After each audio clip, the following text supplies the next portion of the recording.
Hello বন্ধুরা, পুরা আসসালামু আলাইকুম। কেমন আছেন আপনারা? আশা করছি ভালো আছেন। আমি আল্লাহর রহমতে আপনাদের দোয়ায় ভালো আছি।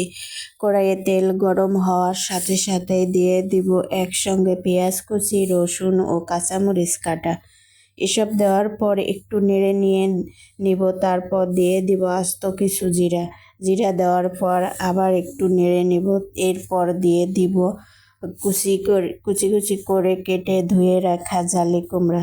জালি কুমড়া দেওয়ার পর ভালোভাবে মাখিয়ে বা কষিয়ে নিব। এরপর দিয়ে দিব পরিমাণ মতো লবণ, হালকা একটু চিনিও দেব। তারপর নাড়তে থাকবো সমানে। আজকে জালি কুমড়া শুধু শুধু ভাজবো, কোনো প্রকার মাছ দেব না, আবার কোনো প্রকার পানিও দেব না। জালি কুমড়া এমনিতেই পানি পানি সবজি, কিন্তু অনেক উপকারী সবজির মধ্যে একটি। ভালো থাকেন সবাই।